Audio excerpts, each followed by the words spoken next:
Olá, igreja. Mais uma vez, é meu privilégio compartilhar com vocês o que eu creio que Deus está querendo dizer durante esse tempo. Tenho certeza que nas últimas semanas você tem ouvido a palavra sendo pregada nesse sentido, mas eu creio que Deus tem mais para nós. E Ele quer que recebamos essa palavra nessa estação durante esse tempo. Como você sabe, o mundo inteiro está em uma recessão global e vai piorar ao passar do tempo. Mas lembre-se que nós somos pessoas que estão no mundo, mas não somos do mundo.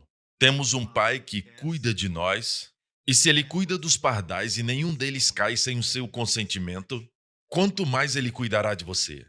Então descansamos no amor do Pai e aprendemos com Ele como prosperar, mesmo em tempos de fome.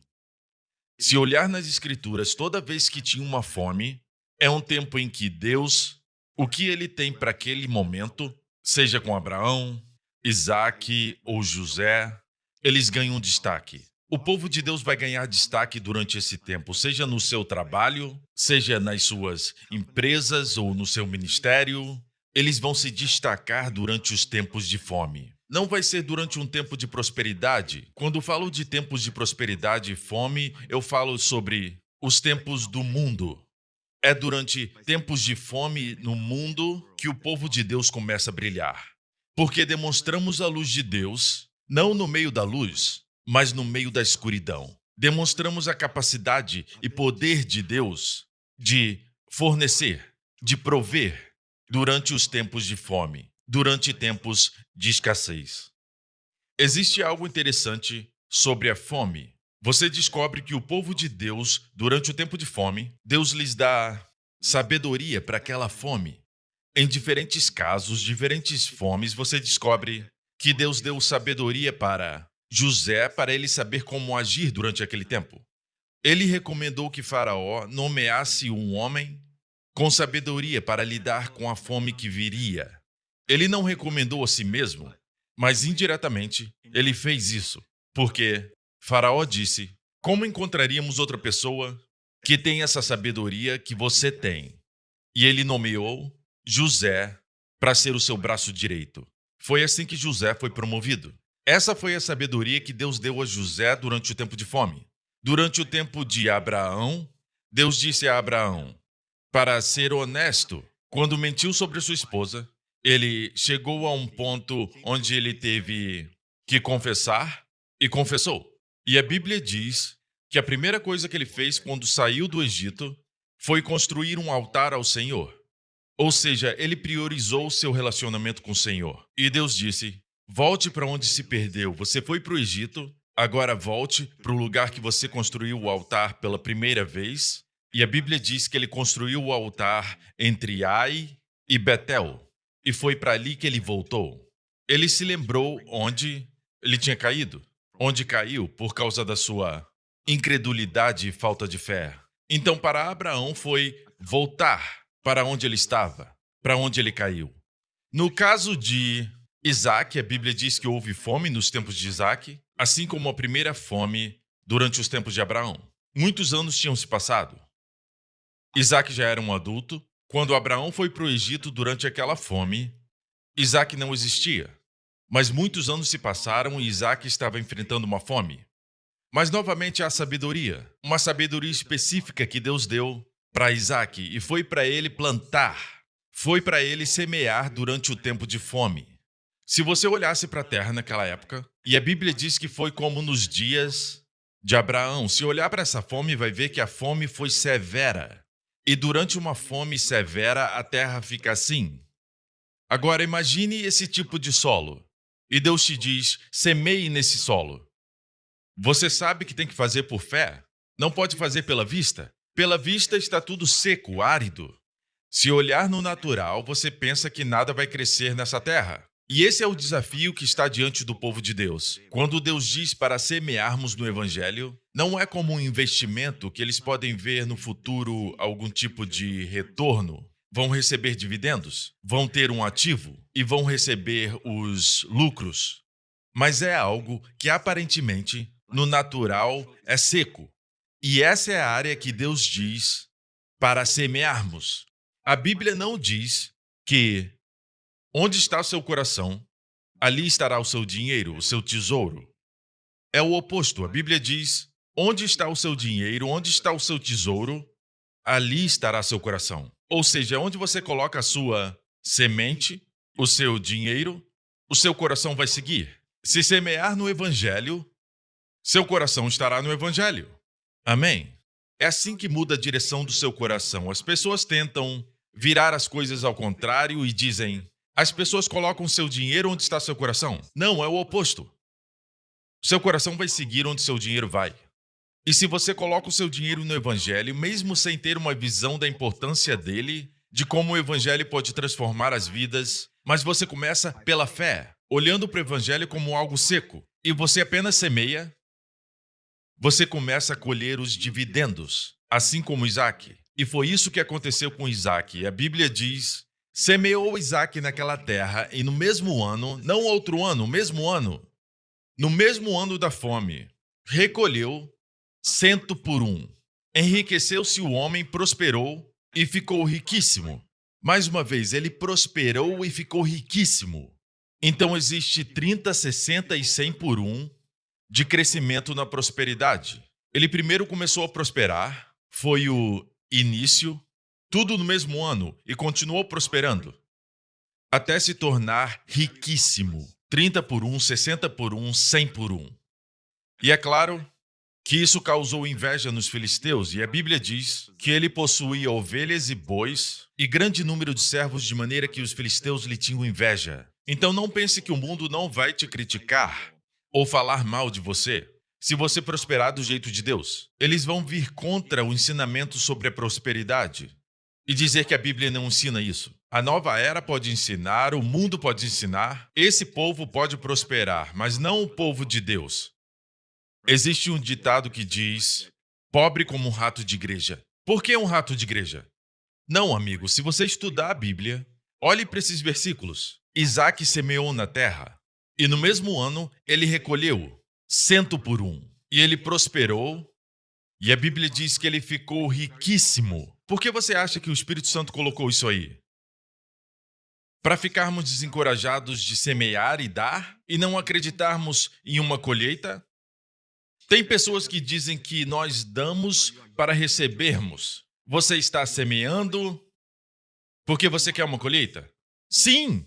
É isso que a Bíblia nos encoraja a crer. É por isso que essa história está ali.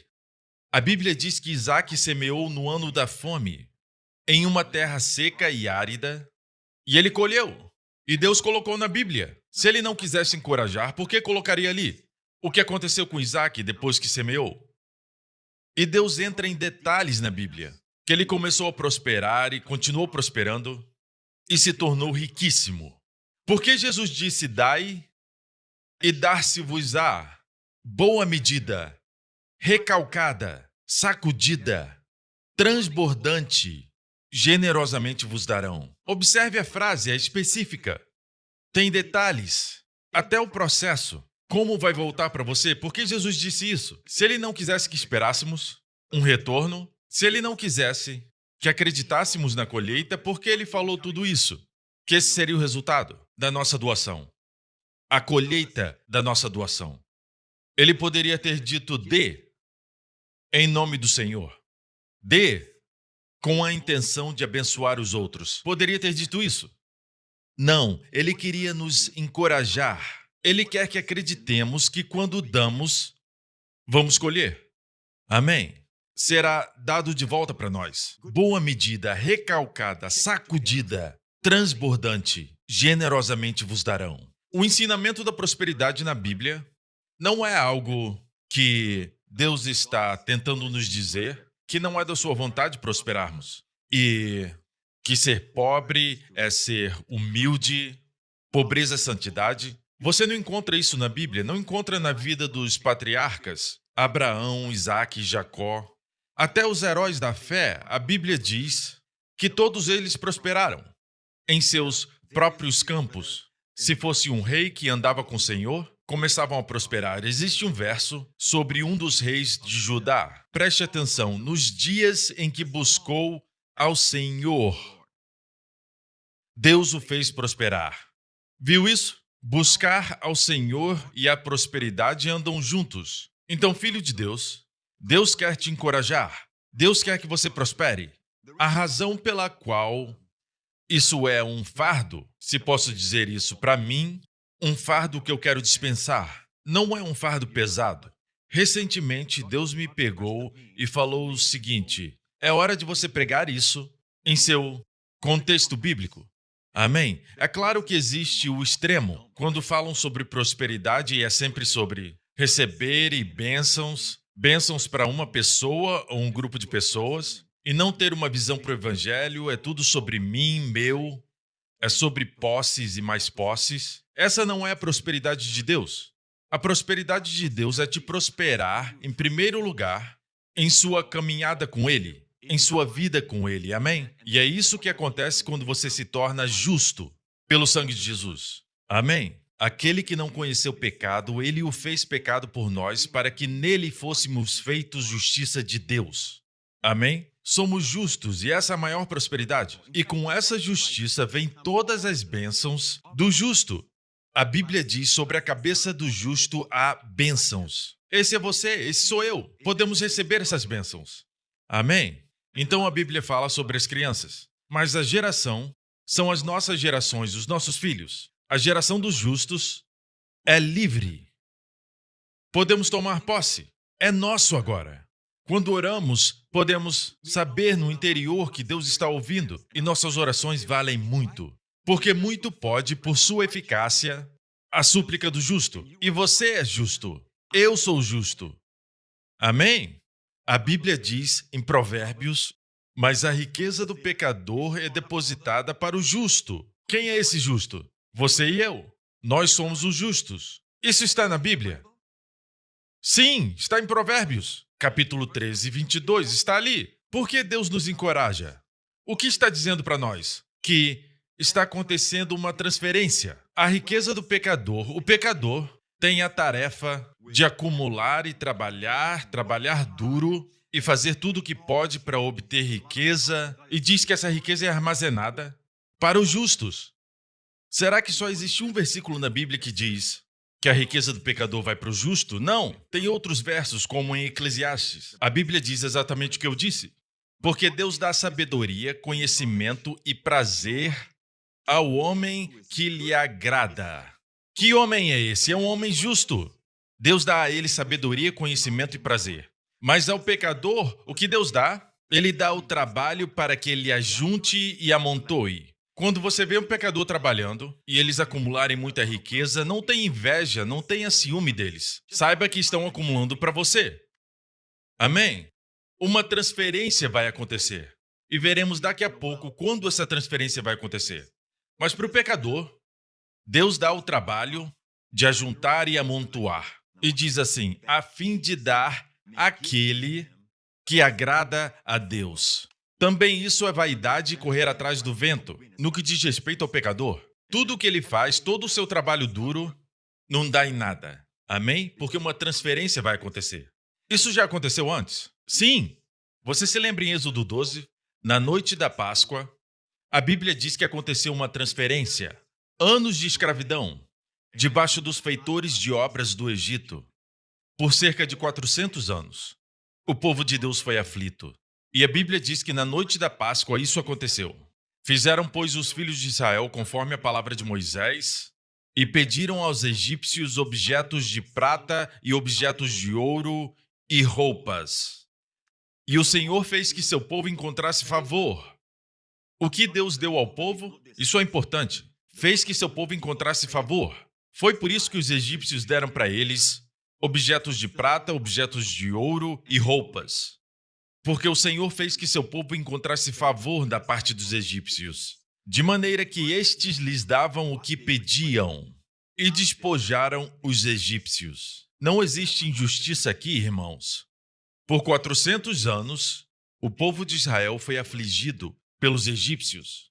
Isso era o pagamento atrasado, mais juros de todos esses anos trabalhando escravizados, construindo os monumentos e estátuas, certo? Debaixo dos chicotes dos capatazes. e agora estão recebendo seu pagamento com juros. Então não existe injustiça aqui, irmãos. Na verdade, Deus sempre se certifica que, no final, tudo será restaurado para você. Quem é você aqui? O justo. E você, meu amigo, é a justiça de Deus em Cristo. Na verdade, este não foi um incidente simples que aconteceu por acaso. Deus profetizou especificamente que seu povo sairia do Egito com riqueza, com grandes posses. Você se lembra que 400 anos antes da escravidão no Egito, Deus apareceu a Abraão. Abraão viveu antes do cativeiro no Egito, certo? E Abraão teve um sonho da parte de Deus. E foi isso que Deus disse a ele. Disse assim: sabe com certeza que a tua posteridade será peregrina em terra alheia, e será reduzida à escravidão, e será afligida por 400 anos. Imagina todos esses anos de trabalho forçado, sem pagamento.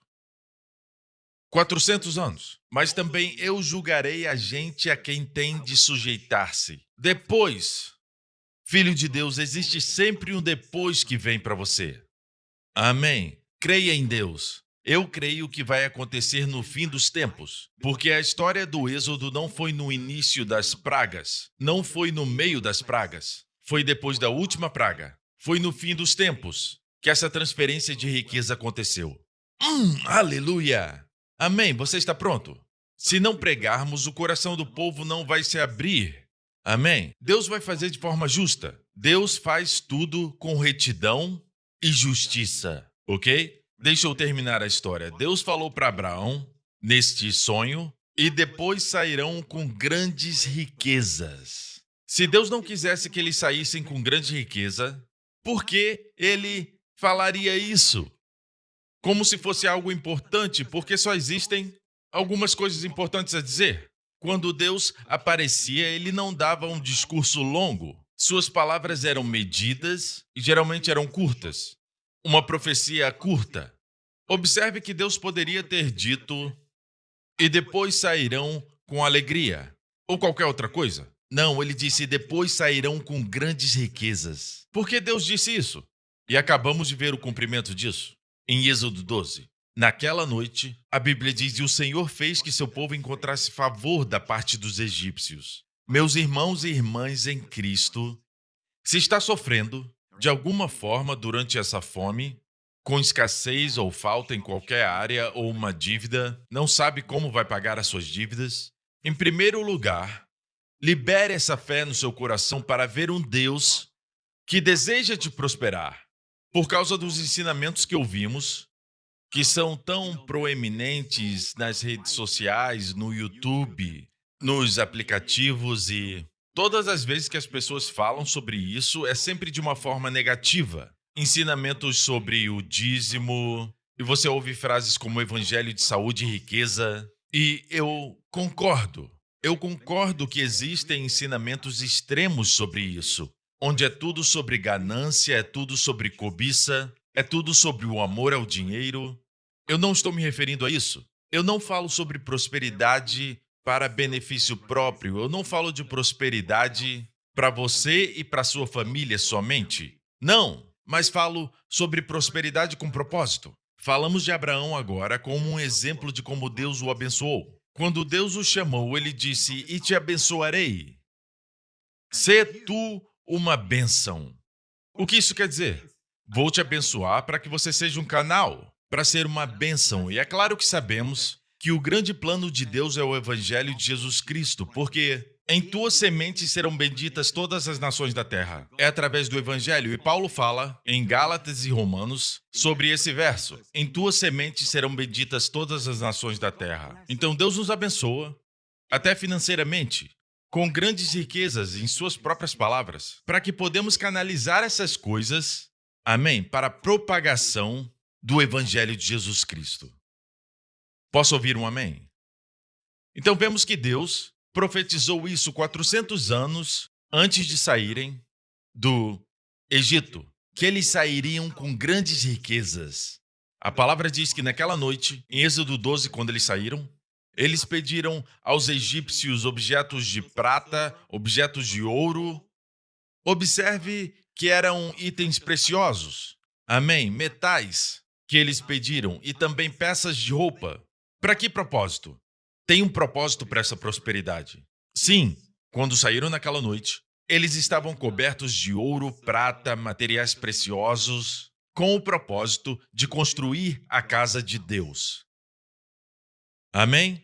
Desde o início, 400 anos antes, Deus profetizou. Deus já tinha isso em mente, que ele prosperaria o seu povo com um propósito. E o propósito sempre tem a ver com a sua casa. Hoje, a sua casa é a igreja de Jesus Cristo. E é para aí que os nossos dízimos vão. É aí que a nossa semente é semeada, no Evangelho de Jesus Cristo. Amém? E às vezes sentimos que esse solo é um solo seco e procuramos as últimas ideias mais inovadoras para ganhar dinheiro. Mas essas tendências vêm e vão. Amém? Vai ganhar dinheiro por um tempo, mas vai perder muito no processo. Mas o caminho de Deus, quando Ele te abençoa e te prospera, a bênção do Senhor é que enriquece. E Ele não acrescenta dores. E a palavra dores ali significa trabalho doloroso. Ele não acrescenta trabalho doloroso. Ao contrário de outras coisas. Você pode ou não prosperar financeiramente. Sim, você pode ter uma casa maior agora, ou talvez você tenha mais um carro, certo? Mas o que você sacrificou para ter tudo isso? Somente nessa área, dinheiro. A prosperidade de Deus é mais do que dinheiro. Então vemos que Deus prosperou o seu povo no fim dos tempos. O fim dos tempos, para eles, foram os últimos dias no Egito. Mas para nós, os nossos últimos dias no mundo vai acontecer no fim dos tempos. Perceba onde a transferência ocorreu. Como acabei de dizer, não aconteceu no início das pragas, nem no meio das pragas, mas na última das 10 pragas, depois da última. E nós acreditamos que somos a geração que vai ver o retorno de Jesus Cristo. Estamos vendo os sinais, uma pandemia global, uma recessão global. Esse tipo de coisa, fomes, pragas, aconteceram no decorrer da história. Mas em uma escala global, uma atrás da outra, não. E outra coisa é que a Bíblia fala de guerras e rumores de guerras, e agora estamos vendo grandes potências como a Rússia entrarem no jogo. Guerras e rumores de guerras. Ameaças de guerras, certo? Como a China e a Coreia do Norte. Nós somos essa geração, irmãos. E antes que o pior aconteça, a Bíblia diz que Jesus voltará. Levantai a vossa cabeça, porque a vossa redenção está próxima. Então nós vemos que isso vai acontecer no fim dos tempos. E sabemos que no livro de Eclesiastes diz assim: o que foi, isso é o que há de ser. O princípio de Deus é assim: o que vê no Antigo Testamento te dá sabedoria para ver o que Deus está fazendo no fim dos tempos, os dias que vivemos. E a Bíblia diz, em outro lugar, em Coríntios, ora, tudo isso lhe sobreveio como figuras para nós, nos últimos dias, no fim dos tempos, para quem já são chegados os fins dos séculos. Nós vivemos nesses dias, mas extraímos sabedoria da palavra de Deus no Antigo Testamento. Amém? E isso está escrito de tal forma que é tão contemporâneo, tão atual. Amém? Para nós. Algumas pessoas olham para a Bíblia e pensam que é um livro antigo, com histórias antigas. Não! Quando o Espírito Santo fala com você através da palavra do Antigo Testamento, ele te dá uma palavra atual sobre o que deve fazer. Como os filhos de Issacar. Eles eram destros na ciência dos tempos para saberem o que Israel devia fazer. Amém? Então eu creio que Deus está levantando filhos de Issacar para interpretarem os tempos em que estamos e para liberar sua fé para acreditar que essa transferência de riqueza vai acontecer com você. Mas veja, eu creio que quando Deus encontra pessoas que ele pode confiar com essa riqueza. Agora, se você tem medo da palavra riqueza, eu posso usar também a palavra provisão, se faz você se sentir melhor, mas a Bíblia diz riqueza. Então, quando a Bíblia fala da riqueza do pecador, eu não acho que fala de riqueza espiritual, certo? A riqueza que eu estou me referindo é essa. Mas a riqueza do pecador é depositada para o justo. Amém? Deus está dizendo que essa riqueza virá para suas mãos virá para você. É por isso que tem que ouvir ensinamentos sobre isso para acreditar e estar aberto para receber. Amém?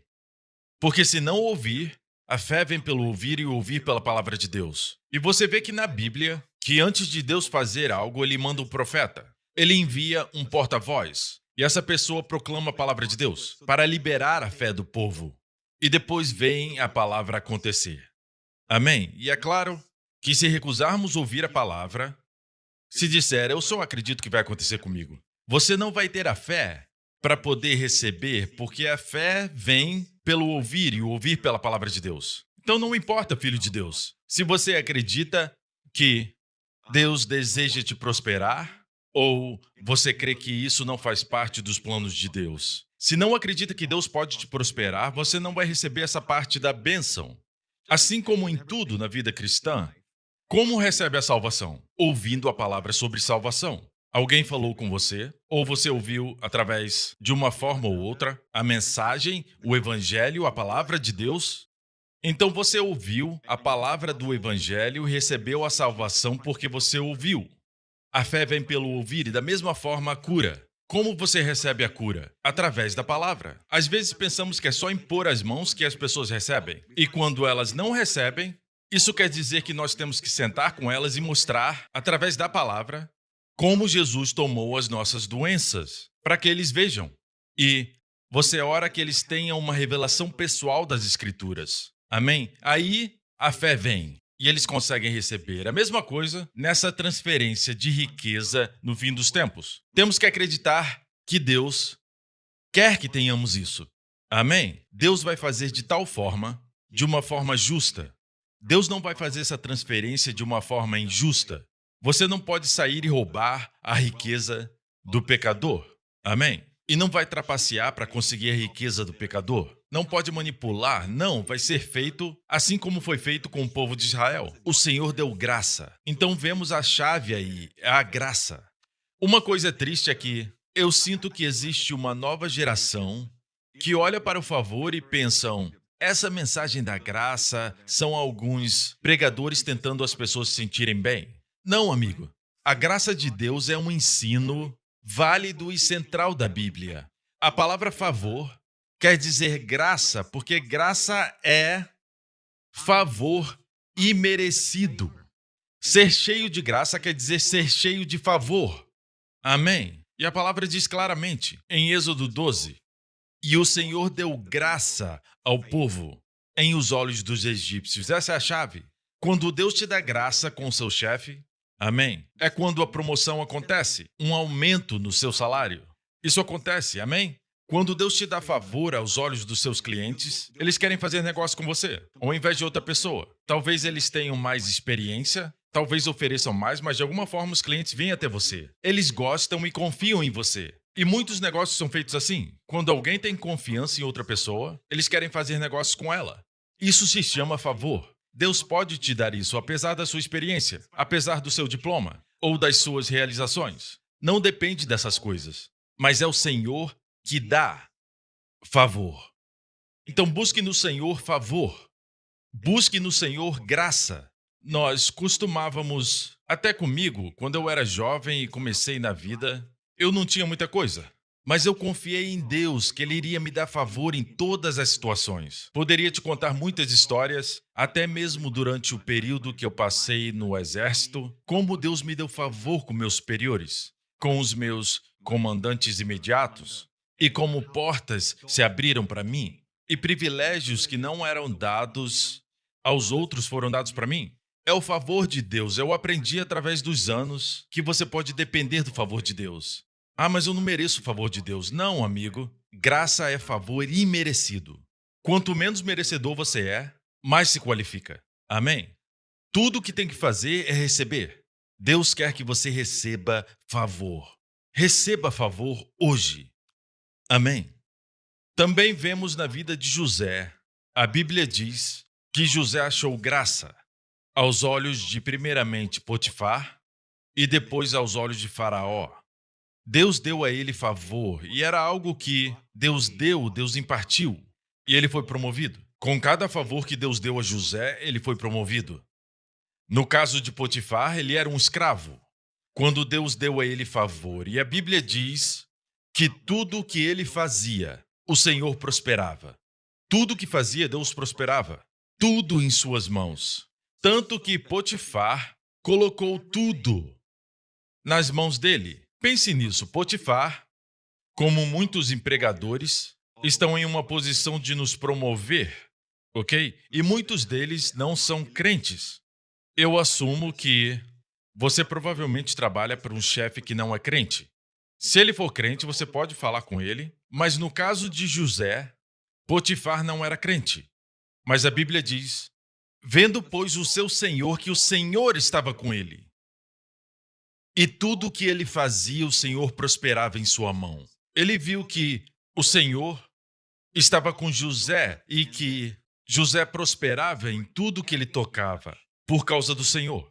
Como você acha que isso chegou a Potifar? Ele observou com seus próprios olhos. Ele via tudo que José fazia, seja plantar, e acabou se tornando uma grande colheita naquele ano. A maneira que ele estava lidando com um grupo de servos que se tornaram motivados por causa do seu comando.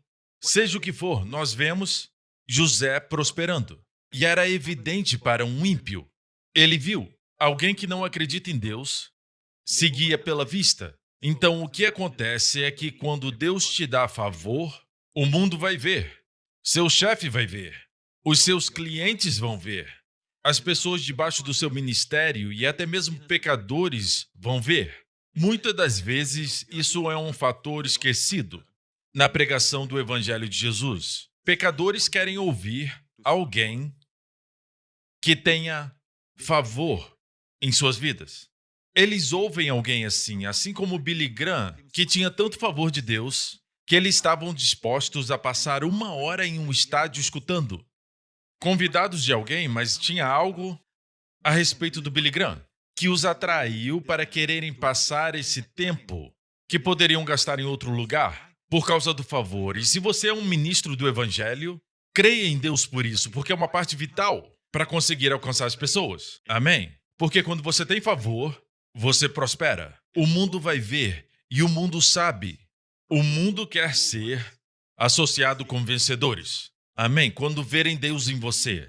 O mundo tem uma certa ideia de Deus que é um Deus exigente, exige coisas de nós que não podemos cumprir. É a ideia que eles têm. Deus só está esperando para me castigar, que é um Deus severo. Eles veem um Deus crítico, não veem um Deus de bondade e de amor. Um Deus que deu o seu próprio filho para você ser salvo. Não veem isso. Não veem Deus assim. Se o mundo visse Deus dessa forma, os levaria ao arrependimento. Não, eles veem um Deus irado. Às vezes somos culpados disso porque apresentamos um Deus irado. Não, meu amigo. Não. Toda a ira de Deus foi exausta na cruz de Jesus Cristo, quando ele carregou nossos pecados. É por isso que em Isaías 54, depois do capítulo 53 da obra redentora de Jesus, em Isaías 54 diz: assim jurei que não mirarei mais contra ti. Amém? Nós podemos acreditar nisso. Deus levantou sua mão em juramento que ele não se iraria mais conosco. Deus não precisa jurar, porque somente a sua palavra é suficiente. Mas Deus jurou: pois jurei que as águas de Noé não inundariam mais a terra. Assim jurei que não me irarei mais contra ti. Uau! Que juramento! Por causa do que Jesus fez. Mas muitos crentes não estão vivendo em Isaías 54, depois da cruz. Eles ainda têm a ideia que Deus está com raiva, que Deus quer tirar as coisas deles, que quer medir a sua santidade, certo? Tirar coisas de você. Não, amigo. Se Deus quer que você largue algo, é porque ele tem algo melhor para a sua vida. E esse algo a mais não é somente para você e somente para você desfrutar. Tem um verso que diz: mas Deus que abundantemente nos dá todas as coisas para delas gozarmos. Mas lembre-se que o seu propósito é que você seja uma bênção. Te abençoarei, a bênção original de Abraão, e abençoar-te-ei, e tu serás uma bênção. Amém? E tudo aquilo que foi roubado de você, você vai recuperar com juros. Como o povo de Israel que saiu do Egito, no fim dos tempos, e saíram com grandes riquezas. Veja, qual foi o propósito dessa riqueza? Deus queria que fossem mordomos do dinheiro, para construírem a sua casa. No deserto, Moisés fez um chamado: e trará por oferta alçada ao Senhor ouro, prata e cobre, e roupas também, tragam isso. E a Bíblia diz que trouxeram a Moisés a tal ponto que ele teve que mandar parar. Já é mais do que suficiente. Existia uma generosidade. Algo interessante na Bíblia é que a Bíblia diz que sabedoria e generosidade andam juntas. Generosidade, um coração generoso, andam juntos. A Bíblia diz: a quem o coração moveu, e todo aquele cujo espírito voluntariamente impeliu. E trouxeram a oferta. Aqueles com sabedoria fizeram isso para o tabernáculo. Aqueles a quem o coração tinha sabedoria. Aqueles cujos corações tinha sabedoria. E todas as mulheres sábias fiavam com as mãos, com os dedos, amém? Os panos para os móveis. Isso me lembra dos diferentes ministérios na Igreja de Jesus. As mulheres ensinando as histórias dos evangelhos para as crianças, amém? E é claro que todos os outros ministérios são caracterizados ali na Bíblia como pessoas com sabedoria. Aqueles com sabedoria utilizavam seus dons que Deus lhes deu. Pessoas sem sabedoria podem ter o dom. Na verdade, eles têm, todo filho de Deus tem um dom, mas não estão utilizando. Mas a Bíblia diz que aqueles com sabedoria são generosos e são pessoas que servem. Glória a Deus. Observe que todo o propósito para Deus profetizar essas palavras para Abraão, naquele sonho, a respeito da sua descendência, que seriam escravos e sairiam com grandes riquezas. Deus tinha um propósito para aquelas riquezas. Então, na noite que aquilo aconteceu, 400 anos depois de Abraão, em Êxodo 12, a Bíblia diz que Deus deu a eles graça. Deus deu graça a eles antes da transferência acontecer. Amém? E o Senhor deu graça ao povo e aos olhos dos egípcios, favor aos olhos do mundo. Teremos favor aos olhos daqueles que não podem ver Deus, que não conseguem ver o mundo espiritual, mas eles verão o resultado do favor de Deus na sua vida. Amém? A transferência vai acontecer. Então agora, eles saem do Egito, cheios de ouro e prata, atravessaram o Mar Vermelho e do outro lado, no Monte Sinai, Deus deu a lei. E o que aconteceu depois da lei? Deus deu a eles o projeto do tabernáculo. Foi aí que Moisés disse: aqueles que têm ouro, prata, pedras preciosas, e também aqueles que têm panos escarlate, linho azul, podem trazer. Trouxeram tanto que Moisés teve que fazê-los parar. É a generosidade espiritual. Eu amo como a Bíblia descreve isso. Aqueles que tinham um coração sábio, aqueles que eram generosos, essas coisas combinam. Amém? É prosperidade com propósito. Como aplicamos isso hoje? Isso não está escrito apenas para nos mostrar o que aconteceu na história. Não, é para nos ensinar que a casa de Deus hoje é a igreja, o corpo do nosso Senhor Jesus. E, em termos práticos, significa a sua vida em uma igreja local. Amém? Sua riqueza, suas bênçãos, tudo aquilo que Deus te deu é para beneficiar a igreja local.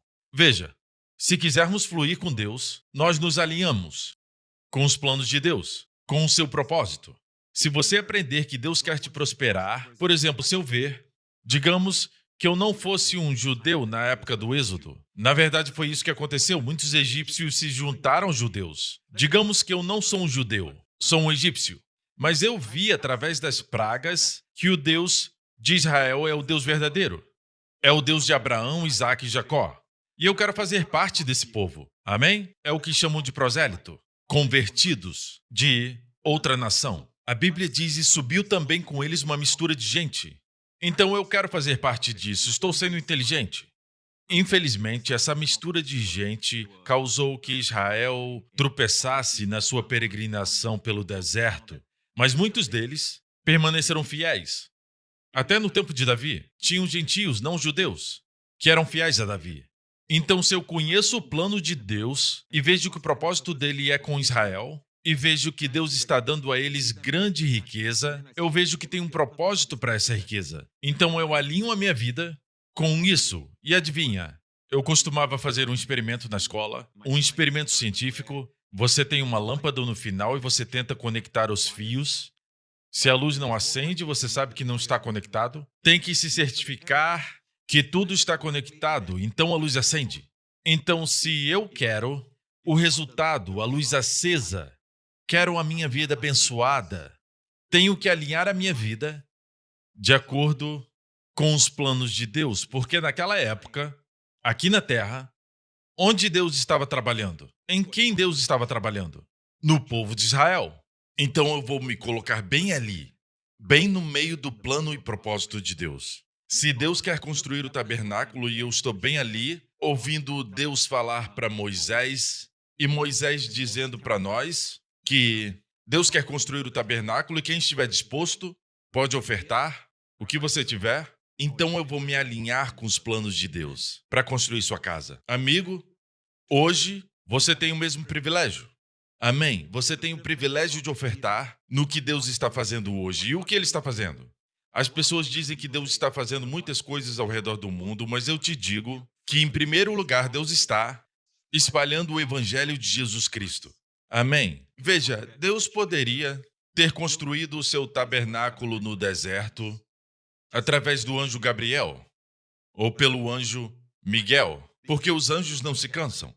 Deus poderia ter feito anjos construírem um tabernáculo e ficaria muito bom, melhor do que Bezaleel fez. Amém?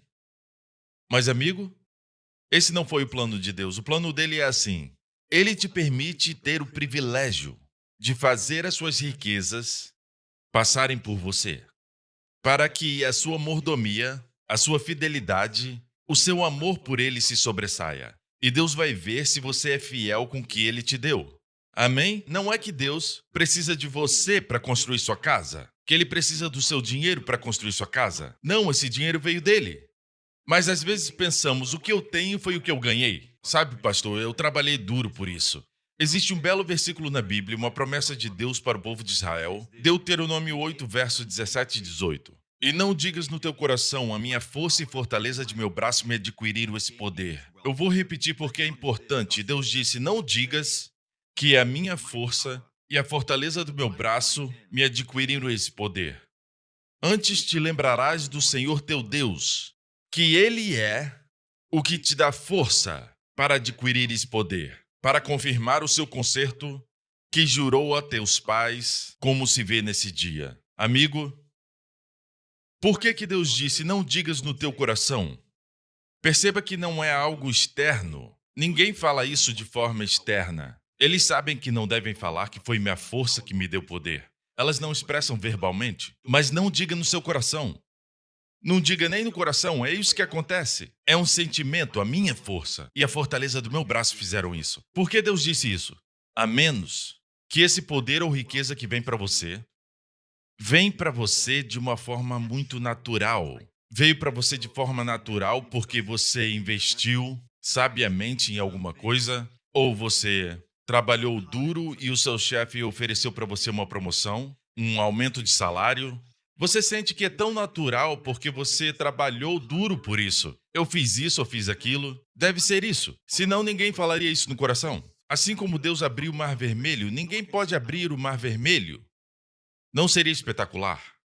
O poder de adquirir riqueza tem que ser algo que é o verdadeiro poder de Deus. Senão ele não te daria poder para adquirir riqueza. Ele não te dá riqueza, ele te dá força para adquirir riqueza. E esse poder é tão naturalmente sobrenatural em sua manifestação que o perigo é que você esquece que é o Senhor que te dá a força. Então Deus diz, não digas no teu coração, a minha força e a fortaleza do meu braço me adquiriram esse poder ou riqueza. Antes te lembrarás do Senhor teu Deus que Ele é o que te dá força para adquirir esse poder. Agora, o propósito para esse poder ou riqueza é para Ele confirmar o seu concerto que jurou a teus pais como se vê nesse dia. Alguns pensam que Deus está falando sobre a aliança no Sinai, que é a aliança da lei. Não. O poder de adquirir riqueza para confirmar o seu concerto. Que concerto? Que jurou a teus pais. Essa é a resposta. É o concerto da graça. Porque quando Deus fez esse concerto com Abraão, Isaque e Jacó, foi muito antes da lei, foram 400 anos antes da lei. Deus jurou a teus pais, Abraão, Isaque e Jacó. E que concerto foi esse? O concerto abraâmico, que é totalmente incondicional. Não era baseado na obediência de Abraão, mas na fidelidade de Deus. É o mesmo concerto da graça que temos hoje. Somos abençoados com as bênçãos de Abraão. Somos a semente de Abraão, se pertencemos a Cristo. Amém? Cristo nos resgatou da maldição da lei para que a bênção de Abraão chegasse aos gentios, você e eu. Amém? Para que pela fé nós recebamos a promessa do Espírito. Observe que o poder para obter riqueza é para confirmar o seu concerto. Mas que concerto?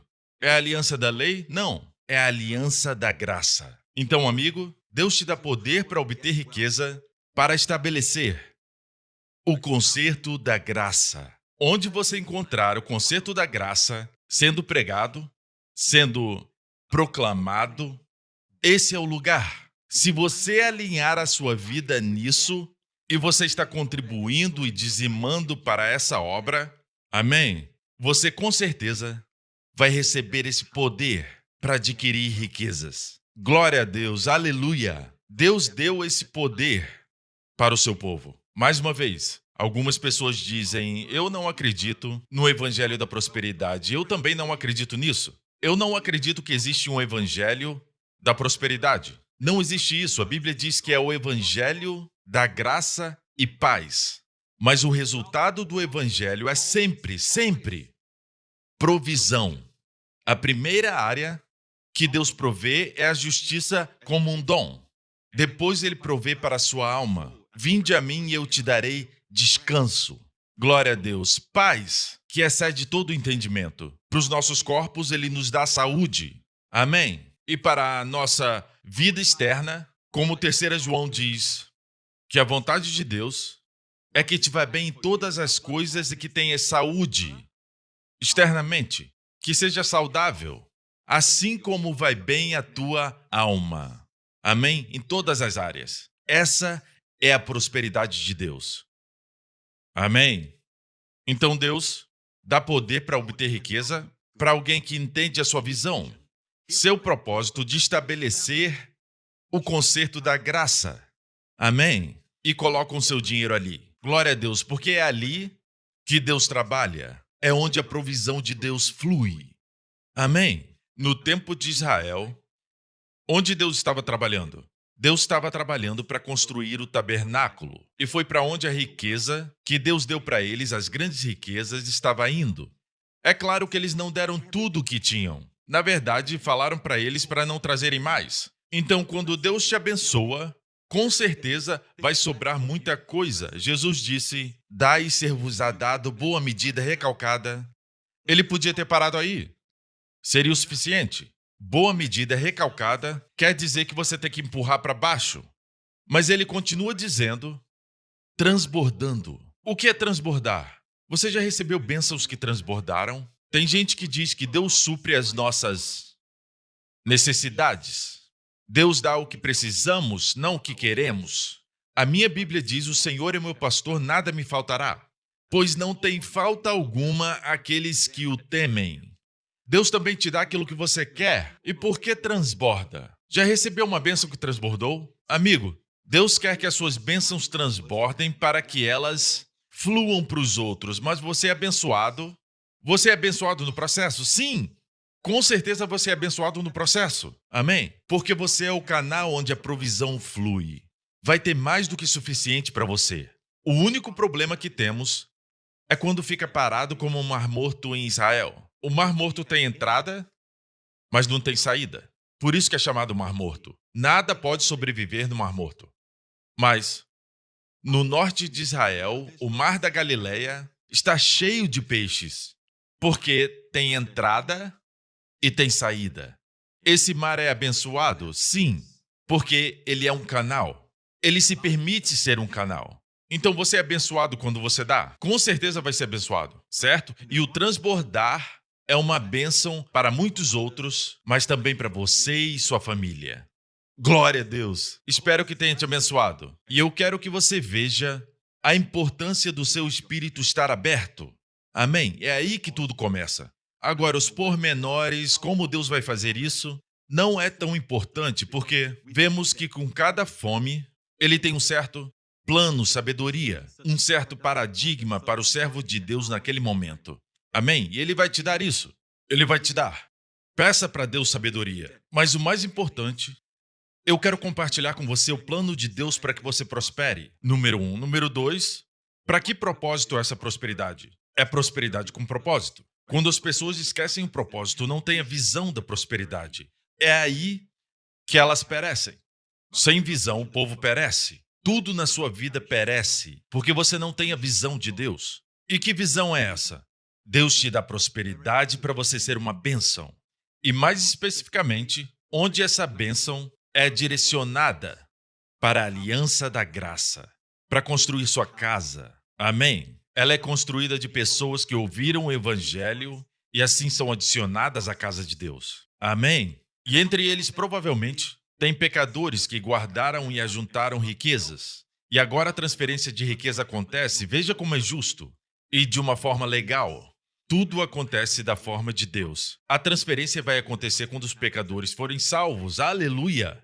Aleluia! Eu costumava ler o salmo que diz: bem-aventurado o homem que não anda no conselho dos ímpios, que tem prazer na lei do Senhor e nela medita dia e noite, e tudo que fizer prosperará, certo?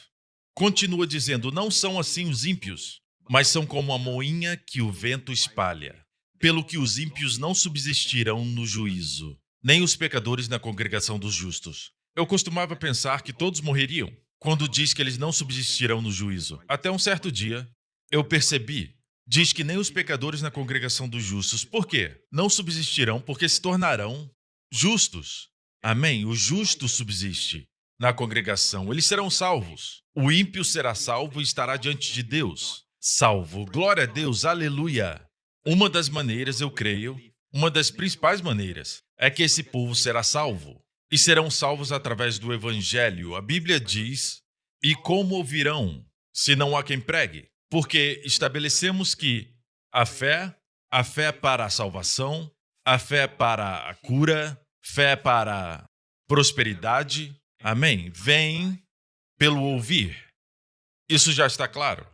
Mas a Bíblia diz, como pecador, como o mundo vai ouvir a palavra de Deus? Como ouvirão se não há quem pregue? Tem gente que diz, eu ouço diretamente de Deus. Mas aqui diz, como ouvirão se não há quem pregue? Muitas das vezes Deus usa pregadores. Amém? A voz de Deus fica mais alta com pregadores, pregadores ungidos. Amém? Certo? Então, como ouvirão se não há quem pregue, a Bíblia diz. E continua dizendo, e como pregarão, ou seja, como pregadores pregarão, se não forem enviados? Deixa eu ir mais longe e te perguntar, como eles serão enviados? E acaba voltando para as ofertas, dinheiro. Amém? Sem dinheiro não dá para enviar ninguém. Amém? Até esse programa que chega até você, ele vem através de coisas que compramos com dinheiro. Certo? Dinheiro comprou esse equipamento, esse estúdio, certo? Essa câmera. Até quando você leva o evangelho fisicamente viajando, tem que ter dinheiro para a passagem, certo? De avião ou de navio, precisa de dinheiro. Como o pregador será ouvido, certo? Como eles serão ouvidos? Como pregarão se não forem enviados? A ideia de enviar é onde o evangelho e o dinheiro se encontram. Amigo, tem gente que diz, o dinheiro não é importante para a pregação do evangelho. Não, meu amigo. É vital. Veja a conexão. Fé vem pelo ouvir, e ouvir pela palavra de Deus. E como ouvirão sem pregador? E como eles serão enviados? Como eles pregarão se não forem enviados? Amém? O diabo quer te desviar. Eu quero te alertar aqui. O que eu estou vendo acontecer é que o diabo está distraindo o povo de Deus. Eles têm com eles os dízimos, têm as ofertas, mas fica com eles. E o diabo se certifica que eles dão para outros lugares. O dízimo ainda vai para um lugar, vai para o propósito do diabo. Veja, já percebeu que isso é exatamente o que aconteceu com o povo de Israel? Quando Deus falou sobre o tabernáculo, isso aconteceu logo após receberem a lei, mas não até eles construírem o bezerro de ouro. Moisés estava lá em cima na montanha, recebendo o projeto da casa de Deus, o tabernáculo. Ao mesmo tempo, o diabo estava trabalhando no pé da montanha, tentando desviar as riquezas, desviando o ouro e a prata. Para quê? Para construir o bezerro de ouro. Você vê o que o diabo está fazendo? O diabo não quer que você use sua riqueza para construir a casa de Deus. Ele não quer que use a sua riqueza para financiar o evangelho de Jesus Cristo. Ele quer desviar isso. E, amigo, você ainda vai colocar seu dinheiro em algum lugar, mas o diabo quer que esse dinheiro vá para o bezerro de ouro, seja qual for o bezerro de ouro. Então, como o diabo está te distraindo? Você tem o dinheiro. Entenda que mesmo que você não dê o seu dízimo naquele mês, esse dinheiro vai para outro lugar. Ainda vai ser gasto. É melhor ir para um bom solo, para o evangelho. Mas lembre-se que essa terra que Deus tem para o seu povo durante o tempo de fome pode parecer que não é uma terra boa. Amém? Você tem que agir por fé e não por vista. Deus nos mostra onde colocar o nosso dinheiro. No evangelho de Jesus Cristo, na casa de Deus, na sua igreja local, onde quer que ela esteja. Vai dizimar para a sua igreja local, para você fazer parte dessa transferência de riqueza nos últimos dias. Amigo, eu sei que vão criticar essa mensagem e falar um monte de coisas, falarem que é materialismo. Já ficou claro que somos contra o materialismo, a cobiça, a avareza, o amor ao dinheiro, somos contra isso. Mas falamos sobre ser uma bênção, prosperidade com propósito. Glória a Deus. Graças a Deus que ainda havia ouro e prata suficiente quando Moisés desceu e destruiu o bezerro de ouro. Restabeleceu o propósito, e sinto que estou fazendo isso nesses últimos dias. E a propósito, percebeu que construíram um bezerro depois de dizerem: Moisés subiu para a montanha e não sabemos o que aconteceu. De certa forma, Moisés era um tipo de Cristo. Cristo subiu a montanha, voltou para o Pai, fisicamente, e está voltando para nós. Mas parece que nesses últimos dias, o que Pedro profetizou que ia acontecer, está acontecendo. As pessoas dizem: onde está a vida do Senhor? Desde que os pais dormiram, tudo permanece igual. Onde está a promessa da sua vinda? O povo disse a mesma coisa. Não sabemos o que aconteceu com Moisés. O servo mau que Jesus falou, o que ele falou no seu coração? O meu Senhor tarde virá. É assim com as pessoas. Eles sentem que quando o Senhor demora para voltar e não acreditam mais no arrebatamento, é aí que entram em problemas. Então, amigo, é algo que devemos observar. Tudo isso são lições e tem tanta coisa que eu consigo ver no Espírito, os paralelos com os tempos que estamos vivendo, que eu oro que Deus fale com você e continue falando com você sobre esse assunto. Vou usar essa oportunidade para agradecer aos parceiros do Evangelho, porque eles são os responsáveis em enviar esse Evangelho da graça para pelo menos 150 nações no mundo. Eles ouviram o Evangelho da graça nessas nações porque os nossos parceiros têm investido na pregação do Evangelho de Jesus Cristo. Meu amigo, se você é um parceiro desse ministério, acredite que você está alinhado com tudo que eu acabei de falar, para receber tudo que Deus tem para você e para dar ainda mais para ser uma bênção nos dias que virão. Obrigado do fundo do meu coração por ser um parceiro do Evangelho e por ser uma bênção para um mundo perdido. E eu não estou pedindo para os outros para serem meus parceiros. Onde quer que o Evangelho esteja sendo compartilhado ou pregado, é solo fértil. Não é só esse ministério que está pregando o Evangelho de Jesus Cristo, mas tem solo bom. Mas lembre-se que é também a casa de Deus. Então, se você está ouvindo isso e não está dizimando na sua igreja local, o dízimo é uma expressão de fé. O dízimo quebra o poder do amor ao dinheiro. É assim que você destrói o amor pelo dinheiro. É um teste. O dízimo é um teste. Amém? Você dá para Deus. E como dá para Deus o seu dízimo? Na sua igreja local. Para a igreja que você pertence. Amém. Glória a Deus. E veja Deus abrir as janelas dos céus e derramar uma bênção sobre você. A primeira menção de janela do céu foi quando Deus inundou a terra de forma total. ao ponto que até as montanhas foram cobertas. Foi a primeira menção de janelas dos céus. Agora Deus diz mais uma vez em Malaquias que ele vai abrir as janelas dos céus para quem dizima e derramar uma bênção tal que dela vos venha maior abastança. Eu acredito na palavra de Deus. Eu creio na sua palavra. E é importante você dizimar com revelação. Não apenas dizimar e dizer, eu dizimo, mas nada acontece comigo. Não, meu amigo. O seu dízimo deve ser como uma adoração a Deus, sabendo que Ele é que provê a sua riqueza.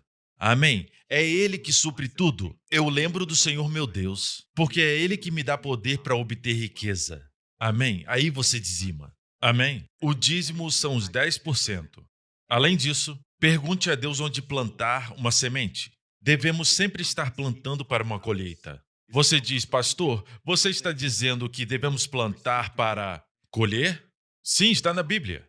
Já ficou claro, você não vai para um fazendeiro e fala, eu sei por que você está plantando essas sementes. Porque você quer uma colheita. Ele vai dizer, claro, é claro que é para isso. E lembre-se sempre que a colheita é bem maior do que a semente. Você volta alguns meses depois, você passa pelo lugar que parecia como um solo apenas cultivado, um solo arado, não consegue nem ver as sementes. Mas volta alguns meses depois e tem uma colheita. A colheita sempre é maior do que a semente. Não se esqueça do princípio do dízimo e da semeadura no Evangelho de Jesus Cristo. Dizime para a sua igreja e depois semeie no Evangelho de Jesus Cristo. Glória a Deus. E depois, seja em que área você esteja, no mercado financeiro ou no seu trabalho, você trabalha de carteira assinada, seja o que for, vai ver que essas áreas são abençoadas. Amém? E você não olha para essas áreas como sua fonte, mas você olha para elas como canais e instrumentos. A Bíblia não diz para trabalhar para ganhar dinheiro, mas para trabalhar como ao Senhor, sabendo que recebereis do Senhor o galardão da herança. Espero que isso tenha te abençoado. Eu quero apenas dizer que eu amo vocês. Essa não é uma mensagem fácil de pregar, porque as pessoas criticam, mas o mundo vai ser sempre um mundo, ok? Mas eu quero que os filhos de Deus prosperem. Eu quero que os jovens, nesses últimos dias, que estão enfrentando todos os tipos de desafios financeiros, estão prestes a se casar e têm que comprar uma casa e tudo está muito caro. E muitos estão desencorajados e têm até desistido de procurar um trabalho melhor. E eles querem somente de retornos rápidos e seguem essas últimas tendências. Essas não são as fontes. Até mesmo no seu trabalho, você trabalha como que para o Senhor. Não o veja como a sua fonte. Deus é a sua fonte. E é por isso que os dízimos e ofertas são os caminhos de Deus para nós. Quebrarmos o amor ao dinheiro, para nos posicionar em um lugar onde esperamos a prosperidade de Deus. Espero que isso tenha te abençoado, amigo, porque Deus quer que você prospere e tenha saúde, assim como vai bem a tua alma. Em nome de Jesus.